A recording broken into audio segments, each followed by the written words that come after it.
मेरे मौला करम हो करम, मेरे मौला करम हो करम। तुझसे फरियाद करते हैं हम, मेरे मौला करम हो करम, मेरे मौला करम हो करम, मेरे मौला करम हो करम। ये ज़मीं और ये आसमां तेरे कब्ज़े में है दो जहां, सब पे तू ही तो है मेहरबान, हम तेरे दर से जाए कहाँ। तू ही सुनता है सबकी सदा, तू ही रखता है सबका भरम, मेरे मौला करम हो करम, मेरे मौला करम हो करम। मेरे मौला मौला मौला, मेरे मौला मौला मौला, मेरे मौला करम हो करम, मेरे मौला करम हो करम। बिस्मिल्लाहिर्रहमानिर्रहीम। अस्सलामुअलैकुम। आप सबका वेलकम मेरे चैनल पर। आप सब कैसे हैं? मैं भी बिल्कुल ठीक ठाक और उम्मीद करती हूँ आप सब भी अपने अपने घरों में खुश होंगे, खैरियत से होंगे और आबाद होंगे। और आज का दिन जो है बहुत ही बाबरकत दिन है, बहुत ही बाबरकत रात है, क्योंकि आज है शब बारात। और शब बारात के बारे में कौन नहीं जानता, और आज की इस पाकीज़ा और इसकी जो बरकतें हैं वो कौन मुसलमान नहीं जानता। बहुत ही कम होंगे ऐसे लोग जो कि आज की रात की फजीलत ना जानते हों। और बस यहाँ पे सुबह का टाइम था और बच्चे भी मेरे गए हुए थे, तो बस मैं अभी यहाँ पे अपनी टेबल वगैरह थोड़ी साफ़ कर रही थी, क्योंकि डस्टिंग बहुत ज़्यादा हो रही है और इतनी ज़्यादा डस्ट हो रही थी कि समझ नहीं आ रहा होता कि रोज़ाना एक जैसे ही काम लगते हैं मुझे। तो बस ये जो है क्लीनर है जिससे मैं सफाई कर रही थी, और ये मैट्स लेकर आई थी टेबल की। तो बस मैं अपनी टेबल को सेट कर रही थी और उसके बाद जाऊंगी मैं किचन में, क्योंकि आज मुझे नियाज़ की तैयारी करनी थी और घर में ही मैं बस खाना पका रही हूँ। और हर साल हम लोग मूंग मसूर की दाल पकाते हैं आज के दिन। बहुत से लोग सादी मसूर भी बनाते हैं, लेकिन मुझसे खाई नहीं जाती है, इसलिए मैं दोनों को मिक्स करके पकाती हूँ। और मैं इसी ही तरीके से जो है ये वाली दाल बनाती हूँ, बहुत ही सिंपल तरीके से, और बहुत ही मज़ेदार बन जाती है। तो बस सबसे पहले मैंने यहाँ पे आधे घंटे के लिए दाल को भिगो दिया था, और भिगोने के बाद मैंने जो है एक कढ़ाई के अंदर पानी ले लिया था। और पानी जो है मैंने ज़्यादा इसलिए लिया है क्योंकि दाल की जो तादाद है वो भी ज़्यादा है। तो दाल को देखते हुए मैंने पानी इस तरीके से ले लिया था अपने अंदाजे से, और साथ में ही मैंने यहाँ पे जो है लहसुन का जो पेस्ट है वो शामिल कर दिया है। तो अदरक नहीं मैंने डाली है, सिर्फ और सिर्फ मैंने लहसुन का पेस्ट जो है वो शामिल किया है। साथ ही मैंने यहाँ हल्दी पाउडर डाल दिया था, और उसके बाद मैंने इसको मिक्स कर दिया था। और साथ में ही मैं लाल मिर्चें पिसी हुई भी जो है इसमें शामिल कर दूंगी। तो एक साथ ही इसमें तमाम चीज़ें चली जाती हैं, और फिर उसके बाद इसको चढ़ा देते हैं। बहुत ही जो है इजीली ये बन जाती है। अगर आप लोग चाहें तो प्रेशर का भी इस्तेमाल कर सकते हैं, लेकिन ये दाल बहुत जल्दी गल जाती है, एक ही भाप में गल जाती है, इसलिए प्रेशर कुकर जो है उसका इतनी नीड नहीं होती है। और साथ में ही मैंने गोल वाली जो लाल मिर्च होती हैं जिसको हम पटना मिर्च कहते हैं, तो मैंने वो ऐड कर दी थी इसमें, क्योंकि जो गोल वाली लाल मिर्चें होती हैं ये दाल में बहुत ही अच्छी लगती है और इसका कॉम्बिनेशन बहुत ही बेस्ट होता है। तो मैं ज़रूर डालती हूँ, और मेरी कोशिश होती है कि जितनी मैं दाल वगैरह बनाती हूँ, काली वाली बनाऊँ या वाली बनाऊँ, तो मैं सब में ही गोल वाली लाल मिर्च ज़रूर डालती हूँ। तो इसका ये होता है कि अगर आपका दिल चाहे तो आप इसको तोड़ के खा लें, और जो लोग कम मिर्चें खाते हैं तो वो लोग इसको एक साइड करके सिर्फ दाल खा लें। तो यहाँ पे जब तक मेरी दाल तैयार हो रही है, साथ में ही मैं यहाँ हलवे की तैयारी कर रही थी। सूजी का हलवा बना रही हूँ बहुत ही सिंपल तरीके से, क्योंकि आज न्याज का दिन है और आज ख़ास न्याज की तैयारी कर रही हूँ मैं। उस दिन मैंने आप लोगों को चने की दाल का जो हलवा दिया था, चने की दाल की बर्फ़ी जो दी थी, वो कोई न्याज नहीं थी। मैंने सिर्फ आप लोगों को रेसिपी देने के लिए मैंने वो हलवा तैयार किया था। लेकिन आज खुसूसी तौर पर, क्योंकि आज शब बारात की रात है, तो आज तो ख़ास तौर पर हमारे घर में न्याज ज़रूर डलती है। और हमारे यहाँ जो है शुरू से ही ये होता आया है कि हम लोग मूँग मसूर की दाल बनाते हैं, साथ में ही 2 पल्ली रोटी बनती है और कोई ना कोई हलवा जो है जो उसके साथ ज़रूर बनता है।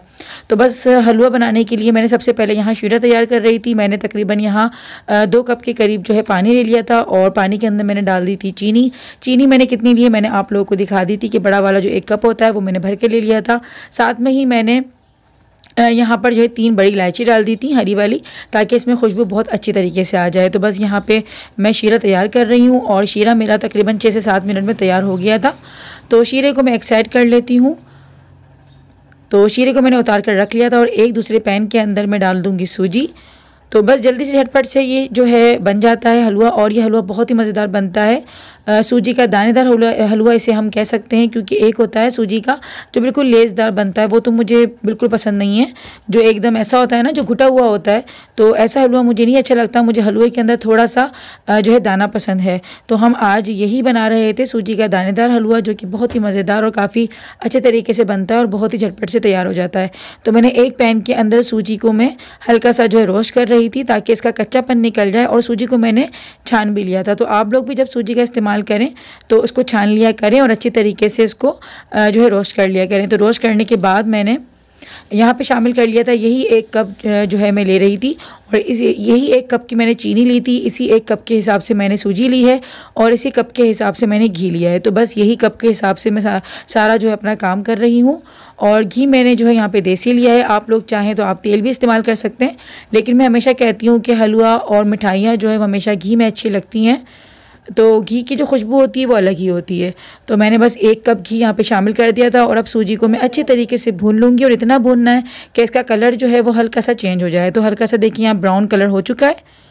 तो सूजी ने जब अपना रंग तब्दील किया है, उसके बाद मैं शामिल कर दूँगी।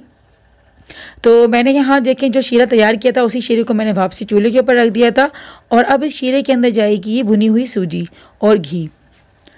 तो सूजी को मैं शामिल कर दूंगी शीरे के अंदर, और शीरा अभी आपको लग रहा होगा कि बहुत ही पतला पतला सा हो रहा है, लेकिन जैसे ही इसमें एक उबाल आएगा तो उसके बाद जो है ये एकदम से गाढ़ी हो जाएगी। तो यहाँ पे देखिए मैंने शीरे के अंदर सूजी को मिला दिया था, और सूजी को मैं साथ साथ हिलाती रहूँगी ताकि इसमें कोई गुठलियाँ ना बने।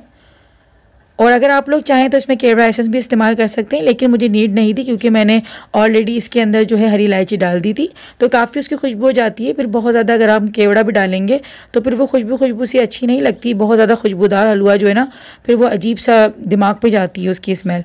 तो बस यहाँ पे देखिए मज़ेदार सा जो है सूजी का हलवा बन के रेडी हो चुका था, और इसमें हल्का सा दाना है, बिल्कुल लेस वाला नहीं बना है ये, यानी बिल्कुल घुटा हुआ नहीं बना है, हल्का हल्का सा इसमें दाना है। अब ऊपर से जो है आप इसके अंदर ड्राई फ्रूट डाल दें, आप कोई से भी डाल सकते हैं, बादाम, पिस्ते, किशमिश भी डाल सकते हैं। किशमिश मुझे पसंद नहीं है, इसलिए मैंने नहीं डाली है। अगर आप लोग खाते हैं शौक़ से तो आप लोग किशमिश डाल सकते हैं, और खोपरा भी काट के डाल सकते हैं, लेकिन मैं यहाँ पे सिर्फ ऊपर से पिसा हुआ खोपरा डालूँगी, जो है कटा हुआ खोपरा नहीं डालूँगी, क्योंकि मेरे बच्चे नहीं खाते हैं। तो बस बादाम, पिस्ते और थोड़े से मैंने काजू रखे हुए थे, तो काजू डाल दिए थे, और यहाँ मज़ेदार सा देखिए हलवा तैयार हो चुका है। एक साइड पर मेरी दाल जो है वो तैयार हो रही है। तो बस जल्दी जल्दी से मैं काम कर रही थी, ताकि जल्दी फ्री होके फिर जो है इबादत का सिलसिला शुरू हो जाए, क्योंकि आज की रात बहुत ही बड़ी रात है, और इस रात को हमें हर हाल में जो है ना ज़ाया नहीं करना है, और इस रात को हमें बस अपने रब को जो है कोशिश करनी है कि हम उसको राज़ी कर लें। तो बस अल्लाह पाक सबकी इबादतों को कबूल करे, और आज की रात जो हमारे लिए बरकतें और रहमतें लेकर आए, आमीन सुम्मा आमीन। तो बस देखिए यहाँ पे मैंने एक तरफ जो है तड़का लगाने के लिए रख दिया था। तड़के के अंदर मैंने सिर्फ और सिर्फ लहसुन लिए थे। लहसुन के तकरीबन मैंने 4 से 5 जवे लिए थे। साथ में मैंने ज़ीरा डाल दिया था सफ़ेद वाला, और 2 से 3 हरी मिर्चें मैंने जो है तड़के के अंदर डाल दी थी। इससे ये है कि इसकी खुशबू और ज़्यादा हो जाती है, और बहुत ही अच्छी सी जो है क्रिस्पी सी हो जाती हैं।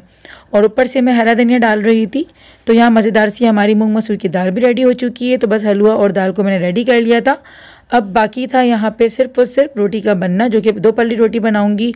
बहुत ही आराम से बन जाती है, और मुझे तो बहुत ही अच्छी लगती है। अगर आप लोग चाहते हैं तो आप लोग आम दिनों में भी उसको कीमे के साथ खाएं तो बहुत अच्छी लगती है, और बच्चों की तो वो फेवरेट होती है। तो बस सिंपल जो आटा गूंदते हैं मैंने उसी तरीके से गूंद के रख लिया था। जब दाल पक रही थी तो मैंने ये काम उसी वक्त किया था, उसकी मैं वीडियो शूट नहीं कर पाई। तो जब दाल पक रही थी मैंने साथ में ही आटा जो है गूंद कर रख लिया था। तो अब बस जो है मैं जल्दी जल्दी रोटियां बना लूँगी अपनी 2 परली रोटी। तो सिंपल देखें 2 परली रोटी बनाने के लिए मैंने जो है सिर्फ छोटे छोटे से 2 पेड़े बनाऊँगी। और जिस तरह आलू के पराठे बनाए जाते हैं ना और बीच में भरता भरा जाता है, तो सिंपल इसी तरीके से बनती है। बस बीच में इसके आपको सिर्फ और सिर्फ घी भरना होता है या फिर कोई ऑयल भरना होता है। यानी हम जैसे आलू के भुर्ते में आलू का भुर्ता भरते हैं बीच में, तो हम वो नहीं भरेंगे और सिर्फ घी भरते हैं और 2 पेड़ों को हम एक साथ जोड़ते हैं और बेल के जस्ट बना लेते हैं। तो बस ये तैयार हो जाती है मज़ेदार सी और बिल्कुल सॉफ्ट सी 2 पल्ली रोटी।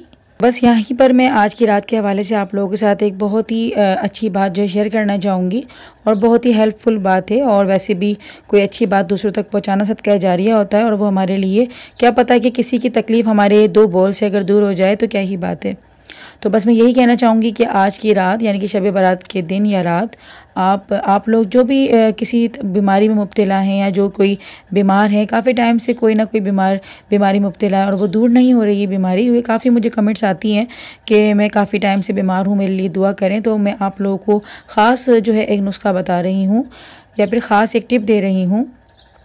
या वो लोग जिनको ऐसा लगता है कि हमारे ऊपर किसी ने कोई ब्लैक मैजिक करवा दिया या किसी ने कोई इस तरह की प्रॉब्लम में कोई घिरा हुआ है या घरों में बिला वजह के जो है नाइत्तेफाकियाँ रहती हैं, परेशानियाँ रहती हैं, तो उन सब के लिए मैं आज जो है आप लोगों को बता दूं कि शब बारात के दिन आप लोग जो है बेरी के पत्ते जो होते हैं यानी कि बेर का जो दरख्त होता है उसके 7 पत्ते लेकर और पानी में उसको डालकर अच्छे तरीके से उसको जोश दें यानी कि एक उबाल दें। और उस पानी को जो नहाने का पानी होता है यानी कि जो टब में या बाल्टी में आप लोग निकालते हैं, तो उस बेरी के पानी को आप उसमें ऐड कर दें और नहा लें। तो इंशाअल्लाह ताला पूरा साल जो है जादू से महफूज रह सकते हैं। और दूसरी जो बलियात होती हैं, दूसरे ऊपर के जो कि गंदे मामलात होते हैं, जो कि या फिर कोई इस तरह की बीमारियां होती हैं, तो अल्लाह पाक अगर चाहेगा तो अपने करम से अपने फ़ज़ल से उसको दूर कर देगा। क्योंकि देखें अल्लाह पाक ने ही बनाई हैं ये चीज़ें, चाहे वो बेरी के पत्ते हों चाहे वो नीम के पत्ते हों। तो नीम के पत्तों के भी बहुत फ़ायदे हैं और वो सब जानते हैं कि नीम के पत्ते भी कितनी बीमारियों में और कितनी तकलीफ़ में और कितनी ज़्यादा जो है हमारे लिए फ़ायदेमंद है। तो इसी तरीके से अल्लाह पाक ने तरह तरह की चीज़ें, तरह तरह के जो है उसमें इलाज भी रखे हैं और उसके जो है फ्यूज़ बरक़ात भी रखी हैं। क्योंकि अल्लाह ताला ने कोई भी चीज़ बेकार नहीं बनाई है। हम जो कीड़े मकोड़ों को कहते हैं ना कि अल्लाह पाक ने इन्हें क्यों बना दिया, ये क्यों, तो उनको भी जो है पैदा करने का कोई ना कोई पीछे जवाज़ है। अल्लाह ताला ने किसी भी इंसान को, किसी भी मखलूक को दुनिया में जो है बेजवाज़ या बिला वजह नहीं बनाया है। हर चीज़ के पीछे कोई ना कोई जो है वजह ज़रूर होती है। तो आप लोग आज के दिन जो है 7 पत्तों को लें और उसको उस पानी से नहाएं, तो इंशाअल्लाह ताला काफ़ी ज़्यादा उससे फ़ायदा होता है। और अगर आप लोगों को पता है ये बात तो आप भी दूसरों तक पहुंचाएं, तो इंशाअल्लाह ताला आप लोगों को भी इसका सवाब मिलेगा। तो ये बस छोटी छोटी बातें होती हैं जो कि हम मुसलमान हैं और मुसलमान होने की हैसियत से हमें इन चीज़ों को मानना होता है और हमें इन चीज़ों पे अमल करना होता है। तो बहुत सारी चीज़ों से हम दूर हैं, हम अपने दीन को नहीं समझते, नहीं पढ़ते हैं सही तरीके से, इसीलिए जो है हमारे इर्द गिर्द परेशानियाँ आती हैं और हम परेशान हो जाते हैं। तो परेशानियाँ बेशक आती हैं लेकिन उनका हल भी होता है, और बीमारी बेशक आती है लेकिन उसका इलाज भी होता है। कोई भी ऐसा मर्ज़ नहीं है, कोई भी ऐसी तकलीफ़ नहीं है कि जिसका अल्लाह पाक ने जो है हल नहीं रखा हो या जिसकी शिफा नहीं रखी हो। और पत्तों का तो देखें वैसे भी है कि जड़ी बूटियों से तो वैसे भी इतनी दवाइयाँ और इतनी चीज़ें बनती हैं। तो जो लोग अगर इससे इनकार करते हैं तो फिर वो उन दवाइयों को भी इस्तेमाल ना करें या उन चीज़ों को भी ना मानें। तो हर चीज़ पर अकल लड़ाना ज़रूरी नहीं होती, हर चीज़ में भेजबाजी शुरू कर देना कोई अक्लमंदी की निशानी नहीं है। और बहुत सारी चीज़ों को हमें मानना चाहिए और हमें एक्सेप्ट करना चाहिए, तभी हमारी ज़िंदगी जो है वो आसान होती है। और लोगों के लिए आसानियाँ करना सीखें, लोगों के लिए मुश्किलें करना ना सीखें और लोगों के लिए मुश्किलात ना करें। जितना हो सके इल्म बांटें, अगर आपके पास जो भी है जितना भी आप जानते हैं कोशिश करें कि लोगों को बताएं और लोगों को आसानियाँ जो है दें। क्योंकि बहुत से लोगों को मैंने देखा है कि इतनी बातों को जो है ना काफ़ी मुश्किल करके बताते हैं और ऐसा कर देते हैं कि सामने वाला बेचारा परेशान हो जाता है। तो बस बच्चे भी मेरे ट्यूशन से आ गए थे और मैंने बच्चों को खाना दे दिया था, तो बच्चे बैठ गए थे अंदर रूम में क्योंकि मुझे यहाँ पे रिकॉर्डिंग करनी थी। मेरा नियाज का जो खाना था बस मैंने थोड़ा छोटा मोटा जो एहतमाम था वो कर लिया था, और यकीनन आप लोगों ने भी अपने अपने घरों में नियाज दिलवाई होगी, जो लोग दिलवाते हैं, जो लोग मानते हैं इन चीज़ों को। तो बस एक छोटा सा मैसेज यही था आज के हवाले से कि आज शब बारात है, बारात यानी कि आज निजात की रात है और आज बख्शिश की रात है। और काफ़ी जो है अल्लाह ताला आज अपनी रहमतों की बारिश करता है और हम जैसे गुनाहगारों की बख्शिश भी करता है यकीनन। तो बस हम अल्लाह ताला से ये दुआ करते हैं कि अल्लाह पाक हमारे गुनाहों को माफ़ करे और हमें बुग़्ज़ और कीने से बचाए, क्योंकि आज की इतनी बाबरकत रात को भी अल्लाह ताला अगर माफ़ नहीं करता तो उन लोगों को नहीं करता जिनके दिलों में बुग़्ज़ रहते हैं, जो कि अपने दिलों में बुराइयाँ रखते हैं और जो कि अपनी ज़बानों से लोगों को ईज़ा देते हैं। तो बस कोशिश किया करें कि अपनी ज़ुबानों से और अपने दिल में किसी की भी तरफ से बुराई और कीना ना रखें, अपने दिलों को और अपने जहनों को साफ रखें। अगर कभी किसी से नहीं बन रही है, कोई समझ में नहीं आता, तो ज़्यादा ना मिलें, कम मिलें, लेकिन कीना ना रखें, उसकी तरफ से बुराई ना रखें और कोशिश करें कि किसी का भी बुरा ना चाहें, क्योंकि किसी का भी बुरा चाहने से यकीन करें कि उल्टा जो है ना हमारे ही साथ बुरा हो जाता है और किसी का दिल दुखाने से तकदीरें ख़राब हो जाती हैं, किस्मतें बर्बाद हो जाती हैं। और यकीन करें जिसने कभी अगर किसी का दिल दुखाया है ना, तो वो कभी मैंने ज़िंदगी में उसको, मेरा छोटा मोटा थोड़ा बहुत जितना भी मेरा तजुर्बा, मैंने तो कभी भी उस बंदे को फलता फूलता या आगे बढ़ता हुआ ही नहीं देखा। जो लोग दूसरे के दिल दुखा रहे होते हैं या दूसरों को ईज़ा दे रहे होते हैं अपनी ज़ुबान से, तो कोशिश किया करें कि कुछ ऐसी बात करें, क्योंकि सदका जारिया होता है किसी का दिल रखना, किसी से हंस के बात करना, ये भी सदका जारिया होता है। और अगर हमारी बात से किसी को सुकून मिलता है, किसी को ज़हनी कल्बी सुकून मिलता है, तो हमारे यही काम आना है, क्योंकि हर चीज़ फ़ानी है, लेकिन हमारे मरने के बाद भी हमारे अखलाक के ही चर्चे होने हैं। क्योंकि अगर इंसान अच्छा होता है तो मरने के बाद भी उसको लोग अच्छे अल्फाजों में याद कर रहे होते हैं, और अगर वो इंसान ज़िंदगी में अपनी दूसरों को तकलीफ़ दे रहा होता है, दूसरों को दुख दे रहा होता है, तो मरने के बाद फिर यही बुराइयाँ हमारे लिए हो रही होती हैं। तो कोशिश करें कि अपने दिल और ज़बान को साफ़ रखें और ख़ास करके अपने माँ बाप का ख्याल रखें, क्योंकि माँ बाप का नाफरमान जो होता है उसकी भी आज की रात बख्शिश नहीं होती है। तो कोशिश करें कि अपने माँ बाप की जितनी हो सके खिदमत करें, उनको राज़ी करें। अगर कभी कोई बात उनकी बुरी भी लगती है तो कोशिश करें कि उनसे ज़ुबान ना चलाएं और उनका दिल ना दुखाएं, क्योंकि जब माँ बाप का दिल दुखता है तो बहुत बुरा हो जाता है। और कभी भी ज़िंदगी में अगर कोई शख्स अगर कामयाबी की तरफ जाता है ना, तो यकीनन उसके पीछे उसकी माँ की दुआएं होती हैं। हमेशा मैं एक बात कहती हूँ कि पैसा ही हर चीज़ नहीं होती, पैसे के साथ इज़्ज़त का होना और ज़हनी सुकून का भी होना बहुत मायने रखता है। तो अगर ये सब चीज़ें आपके पास है तो समझ लें कि आप ज़िंदगी के दुनिया के अमीर तरीन इंसान हैं, और ये सब कुछ आपको पीछे बहुत सी दुआएं लेनी पड़ती हैं, अपने बड़ों की दुआएं लेनी पड़ती हैं, जिनमें ख़ासकर आपके माँ बाप जो है वो सबसे ऊपर होते हैं। तो बस अपने माँ बाप का ख्याल रखिए, अपने आसपास के लोगों का ख्याल रखें, कोशिश करें कि अपनी ज़ुबान और अपने अमल से किसी को तकलीफ ना हो। इसकी रात ज़्यादा बातों में गुजारें, फ़िज़ूलियात से बचें, फ़िज़ूल बातों से बचें और दूसरे दिन का रोज़ा ज़रूर रखें, क्योंकि बहुत सवाब है, बहुत ज़्यादा जो है उसकी बरकत है।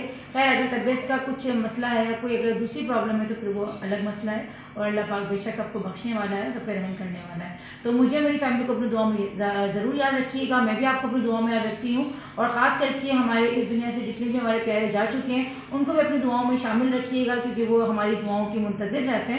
और ख़ास करके आप लोगों से रिक्वेस्ट है कि मेरी सास के लिए भी आप दुआ करिएगा कि अल्लाह पाक उनको भी जन्नत में आला मुकाम दे, और उनको जो है उनके लिए उनके आगे के जो रास्ते हैं या उनके आगे की मंजिलें वो आसान करे। आमीन सुमा आमीन।